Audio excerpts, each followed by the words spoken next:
दोस्तों, आज है 1 नवंबर और बहुत सारे लोग आज भी दीपावली का जो पर्व है वह मनाएंगे। अब मैं आपको बता दूं कि माता वैष्णो देवी के दरबार में आज ही दीपावली मनाई जाएगी और बहुत सारे ऐसे शहर हैं जहां दीपावली आज मनाई जा रही है। दीपावली आज मनाई जाए या ना जाए, उससे हमें मतलब नहीं है।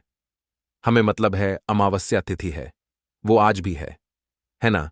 जो भी प्रॉब्लम आपकी घर की होंगी, जो भी आपकी समस्या होगी, बस आज साथ में चावल के दाने के साथ में आपको 2 दीपक प्रचलित करना है। वह दीपक हमें कौन सा लेना है, कैसे करना है, इस पूरे उपाय को बहुत ही विस्तार से बताऊंगा, जिससे आपकी फैमिली तो खुश रहे और साथ ही साथ आपकी वर्षों पुरानी जो मनोकामना है वह पूरी जरूर हो। और ये सारे उपाय पूज गुरु जी की कथा से सुन के बहुत अच्छे से आपको समझाऊं। ठीक है ना मित्रों? स्पेशल सा उपाय है, समझने की कोशिश करना। देखो, आपको लेना होगा, इस तरीके से दिया है ना, अमावस्या का ये दीपक है। तो आप चाहो तो नया दिया ले ऐस सकते हो, आप चाहो तो पुराना दिया लो, उससे हमें कोई मतलब नहीं है। बस हमें एक मिट्टी का दिया लेना, ठीक है ना? अब मेरी बात समझिए। जो अमावस्या तिथि होती है ना, वो स्पेशली होती है हमारे पितरों के लिए। मैं आपको एक बात बता दूं, एक बार अगर आपने अपने पितरों को खुश कर दिया, यानी कि तृप्त कर दिया, तो कभी भी लाइफ में ना आपके जीवन में कभी कोई प्रॉब्लम नहीं आएगी। जब पितृ हमारे नाराज होते हैं तो हमारे घर में धन की समस्या बढ़ जाती है, लोग घर में बीमार पड़ते हैं, बहुत ज्यादा प्रॉब्लम घर में आती है, लड़ाई झगड़े ऐसी समस्या होती है। तो उन सभी समस्याओं के लिए पितरों के नाम का यह दीपक अमावस्या तिथि पे आपको अपने घर पे लगाना। जब भी हम अपने पितरों के लिए कोई भी दीपक लगाते हैं, मैं आपको बता चुका हूं वो दिया हमेशा कैसा होता है। लंबी बत्ती का दिया हमेशा लगाया जाता है। इस चीज का ध्यान रखिएगा। आपको क्या करना है, आप अपने घर में जहां पे पीने के लिए पानी रखते हो, मटका हो, परिंडा हो, नल हो, आरओ लगा हो, उस स्थान पे जाना। और पितरों के लिए जब भी कोई दिया लगाया जाता है, वह दीपक कौन सा होता है, वो दिया घी का होता है। इस चीज का ध्यान रखिएगा, ठीक है? न घी डाल दिया। अब इस दीपक को जब उठा करके रखोगे, तो ये जो बत्ती का मुख होना चाहिए वो कौन सी दिशा में होगा? साउथ डायरेक्शन, यानी कि दक्षिण दिशा में होगा। क्यों दक्षिण होगा? क्योंकि जो हमारे पितृ होते हैं, हमारे पूर्वज होते हैं, उनका वास कौन सी दिशा में होता है? दक्षिण दिशा में। ठीक है ना? समझ रहे हो मेरी बात को? उसके बाद में आप इस दीपक को मजर्रत करना, अपने पितरों का स्मरण करना, ध्यान रखना है। दीपक को डायरेक्ट नीचे जमीन पर नहीं रखना है। इस दीपक के नीचे पहले थोड़ा सा चावल का दाना रखेंगे और चावल का दाना रखने के साथ में जब आप इस दीपक को पितरों के नाम से जला दें, तो एक चुटकी आपके पास में काला तिल भी होना चाहिए। उस काले तिल को इसी दीपक के अंदर अगर आप डाल देते हैं, जो भी प्रॉब्लम्स होंगी, जो भी समस्या होगी, वो सारी खत्म हो जाएगी। ठीक है ना? करके जरूर देखिएगा, भूलना किसी को भी नहीं है। तो पहले उपाय की हमने बात कर ली है, आगे बढ़ते हैं हम लोग इस वीडियो के अपने दूसरे उपाय की तरफ, जो कि आपको करना होगा चंदन के साथ में। ना चलो, अब हम लोग बातें करते हैं इस दूसरे उपाय की। ये जो दूसरा उपाय होगा ये है स्पेशली आपकी इच्छाओं को पूर्ति करने के लिए। बहुत दिनों से परेशान हो, कोई भी ऐसी विश पूरी नहीं हो पा रही है, कोई भी ऐसी इच्छा पूरी नहीं हो पा रही है, तो आप इस उपाय को करेंगे। उसके लिए हमें जरूरत पड़ेगी पीले चंदन की। मार्केट में बहुत तरीके के पीले चंदन आते हैं, आप चाहो तो ऐसे घिसने वाला ले लो, तब तो बहुत अच्छी बात है। नहीं ले पा रहे हो तो कोई सा भी पीला चंदन लेकर के, अष्टगंध को लेकर के छोटी सी कटोरी में लेके हल्का सा पानी डाल के उसका गाढ़ा सा पेस्ट तैयार करना। ठीक है ना? पेस्ट बना लेना। अब देखो, ये उपाय मैं आपके लिए आज दीपावली के अवसर पे रात में बना रहा था। मैं तो देखो पटाखों को भी आवाज आ रही है ना। चलो ठीक है, कोई बात नहीं, फेस रखना। उत्तर दिशा, 9 डायरेक्शन, उस चंदन को लेकर के कहां पे पहुंचो? ग महादेव के शिवलिंग के पास में।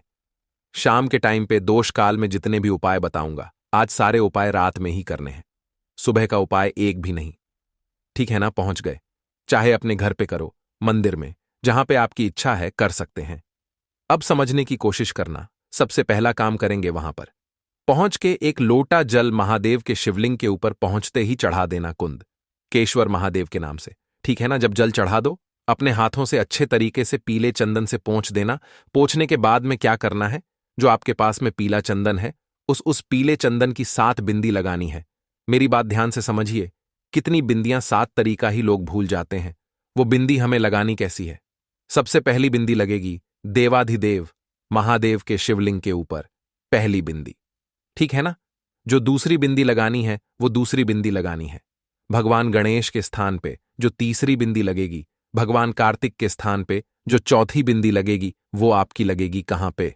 माता अशोक सुंदरी के स्थान पे जो पांचवी बिंदी लगेगी, माता के हस्त कमल पर, जिसे हम लोग प्यार से कटिभाग भी बोलते हैं, उस स्थान पर जो छठवीं बिंदी लगेगी, वह यहां पे जिस स्थान पे से जल नीचे गिरने ही वाला होता है, उस स्थान पर। और लास्ट की जो बिंदी होगी वह शिवलिंग के पीछे कुछ इस स्थान पे आपको लगानी है। सातवीं बिंदी अगर आप यह उपाय मंदिर में कर रहे हो तो सातवीं बिंदी नंदी बाबा के दोनों सिंह के बीच में लगेगी। लेकिन अगर यह उपाय आप अपने घर पे कर रहे हो तो सातवीं बिंदी शिवलिंग के पीछे लगेगी। इस चीज का ध्यान रखिएगा, यह हमारी है सातवीं बिंदी। मेरी बात समझ में आई क्या? इतना लगा देने से जो भी व्यक्ति की जो मनोकामना होती है, जो विशेष होती है, जो इच्छा होती है, वो बहुत ज्यादा जल्दी पूरी होती है। फिर आपको इधर उधर भटकने की भी जरूरत नहीं पड़ती।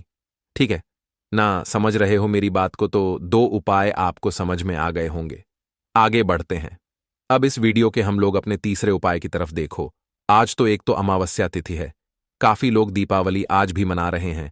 साथ ही साथ आज शुक्रवार का भी दिन है। और आपको पता होगा जो शुक्रवार का दिन होता है किसका होता है?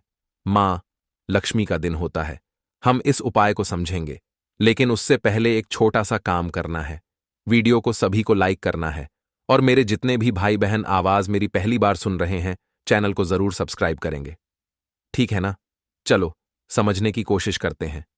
सबसे पहला काम करना है, आपको एक पात्र लेना है। अब बात करते हैं भैया, इस उपाय के बेनिफिट क्या होंगे? आपके जीवन में कोई भी कष्ट हो, है ना, सॉरी, वो कष्ट कैसा हो, चाहे व्यापार का कष्ट हो, चाहे नौकरी का कष्ट हो, धन का कष्ट हो, फैमिली में खुशियां नहीं हैं, लड़ाई झगड़े हो रहे हैं, कैसा भी कष्ट हो ना, आप इस उपाय को कर सकते हैं। इसके लिए आपको एक पात्र लेना है और इस पात्र में आपको डालना है दूध है। नाना वो दूध कौन सा होगा? कच्चा दूध होगा, और वह दूध गौ माता का होगा। दूध डालने के बाद में आपको इसी पात्र के अंदर क्या डालना है? जल डालना है। ध्यान रखिएगा, गंगा जल का इस्तेमाल हमें नहीं करना है, नॉर्मल जल जो हमारे घर में होता है वो। लेकिन यहां पे एक नियम है, हमें इस कटोरी को या फिर इस पात्र को आधा भरना होगा। किससे? दूध से।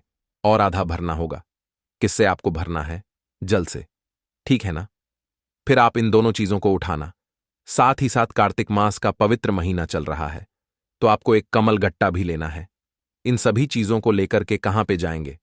आपके घर के आसपास कहीं पे भी शमी का वृक्ष हो, उस शमी पेड़ के नीचे जाना, और जाने के बाद में पहले आप उस एक कमल गट्टे को शमी पेड़ की जड़ में समर्पित करके, और फिर आपको एक लोटा जल, जो भी आपने उसमें दूध और पानी का मिक्सचर डाला है, वह अगर आप समर्पित कर देते हैं। लेकिन जब आप समर्पित करेंगे तो यहां पे एक नियम फॉलो होगा। आप लोगों को अवधूत रूप महादेव का ध्यान रखना है। अवधूत श्वर महादेव के नाम से अगर आप समर्पित करते हैं, कार्तिक मास में पड़ने वाली अमावस्या तिथि पे यकीन मान लीजिए, जो भी प्रॉब्लम्स आपके घर की होंगी, किसी भी प्रकार की कष्ट होंगे, वो सारे कष्ट आप पे खत्म जरूर हो जाएंगे। ठीक है ना? आगे बढ़ते हैं। गुरुजी ने अभी 2 से 3 दिन पहले इस स्पेशल से उपाय को समझाया था, जो कि हमारा चौथा उपाय है, और यह उपाय सिर्फ और सिर्फ धन संपदा के लिए है। दोस्तों, मां लक्ष्मी का वास आपके घर में नहीं होता, बहुत चिंतित हो, बहुत परेशान हो, तो इस उपाय को करेंगे। इसके लिए हमें सिर्फ और सिर्फ जरूरत पड़ेगी इस तरीके से इत्र की, है ना? बहुत ज्यादा नहीं लेना है, आपको थोड़ा सा जरूरत पड़ेगी इत्र की। और इत्र के साथ में आपको चावल का एक दाना लेना। इत्र नहीं भी मिलता है तो परेशान ना हो, कोई दिक्कत नहीं है, लेकिन कोशिश करेंगे इत्र मिल जाए और चावल का दाना मिले। एक पात्र में जल भरिए, जो इत्र है और जो चावल का दाना है वो आप इसी कलश के अंदर क्या करोगे? डाल देना। फिर आप इस कलश को उठाना। अभी जब गुरु जी की कथा शिव चर्चा में आप लोगों ने सुना होगा, गुरु जी ने एक बात यहां पे बताई है कि आपके घर के आसपास चाहे तो बेल का पेड़ हो, चाहे पीपल का पेड़ हो, या फिर आंवले का पेड़ हो, यह तीनों वृक्ष के नीचे अमृत वर्षा होती है कार्तिक के महीने में। तो इन तीनों पेड़ों में से कोई भी एक पेड़ अगर आपको दिखाई दे जाता है मित्रों, उस पेड़ के नीचे जो भी व्यक्ति शाम के टाइम पे प्रदोष काल में इस प्रकार से जल समर्पित कर देता है, उन इंसान के घर में, उस व्यक्ति के घर में कभी मां लक्ष्मी की कमी नहीं होती। हमेशा मां लक्ष्मी का वास उनके घर में बना हुआ होता है। तो मुझे पूरी उम्मीद है कि ये वीडियो आपको जरूर पसंद आई होगी। तो ये आई वीडियो पसंद आई है तो लाइक जरूर करिएगा। कुछ पूछना है नहीं, समझ में आया, बिल्कुल भी टेंशन ना ले, बिल्कुल परेशान ना हो, नीचे कमेंट सेक्शन में पूछिए, मैं पूरी कोशिश करूंगा रिप्लाई करने की। जी हाँ दोस्तों, आज रात को आप सभी को एक काम और करना है। रात में किसी भी एक काले कुत्ते को आपके यहाँ जो भी बना है, जैसे कि खीर, आपको सबसे पहले उसे खिलाकर ही आप सबको भोजन करना है। जी हाँ, इससे आपके घर में सुख और समृद्धि बनी रहेगी। जी हाँ।